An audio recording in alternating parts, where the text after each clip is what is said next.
কে কে আমার মতো দুধ চা দিয়ে নান খেতে পছন্দ করেন কমেন্ট করে জানেন। আমার খুব ভালো লাগে। আমি একটু ব্যালকনিতে চলে এসেছি। খুব গরম লাগতেছে, তবু যদিও বা একটু ব্যালকনিতে বাতাস আছে, কিন্তু সূর্যটা দেখেন কি পরিমাণ তাপ দিচ্ছে, মনে হচ্ছে যেন আমি নিজেই হচ্ছে যদি হতাম তাহলে সত্যিই হয়ে যেতাম এই অবস্থা। খুবই প্রচুর গরম। এই গরমের জন্য হচ্ছে একটু টক খাওয়া যায় তাইলে ভালো। ফ্রিজে একটু আম ছিল, এটাকে কুচি করে নিয়েছি একটু, যাতে খেলে মাথা ব্যথাটা মাথা ধরাটা কমে। আমি বাইর হওয়ার জন্য রেডি হচ্ছি।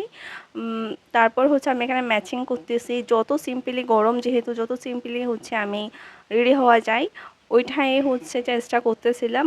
মানে যেগুলো অ্যাজ ইউজুয়াল পরি ওই রকম জামা থেকে একটা টপস আর হচ্ছে এখানে ম্যাচিং করে ট্রাই করতেছিলাম আসলে কোনটার সাথে কোনটা পরবো। ম্যাচিং হচ্ছিল না, তবুও চেষ্টা করতেছিলাম কোনো রকমভাবে যদি ম্যাচিং করা যায়। বিশেষ বিশেষ করে হচ্ছে এই বইটা ওকে দেওয়ার জন্যই হচ্ছে আমি বের হব। বইটা আসলে ও এসে নিয়ে নিতে পারতো, কিন্তু কথা হচ্ছে আমি নিয়ে রেখেছি, ও আমার জন্য হচ্ছে আম এনেছে। আর হচ্ছে বইটা কেন নিয়ে রেখেছি সেটা বলি, বইটা নিয়ে রাখলে আমারই সুবিধা, আমি কিছু কমিশন টমিশন নিতে পারি। বইয়ের দাম যদি 100 টাকা বা 150 টাকা হয় তাহলে আমি আরেকটু সেটা হচ্ছে 200 টাকা হয়ে যায়, ফিগার রাউন্ডে হয়ে যায়। এখন আমরা হচ্ছে একটু স্ট্রিট ফুড ট্রাই করতেছি। আমার হচ্ছে স্ট্রিট ফুড খুবই পছন্দের, খুবই পছন্দের, খুবই পছন্দের।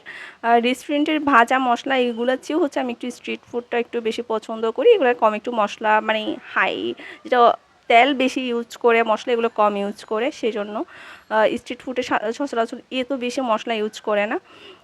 এরপর আমরা হচ্ছে বিপ্লব উদ্যানে চলে এসেছিলাম। তখন হচ্ছে দেখতে খুব সুন্দর লাগতেছিল, এই আলুগুলো চারদিকে সোডিয়াম লাইটের ভরপুর, খুব এত এত সুন্দর লাগতেছিল বলার বাইরে। সেজন্য কয়েকটা ক্লিপস নিয়ে রাখতেছিলাম। এরপর আমার সময় শেষ, এবার হচ্ছে বাড়ির পথ ধরার পালা। Bye bye.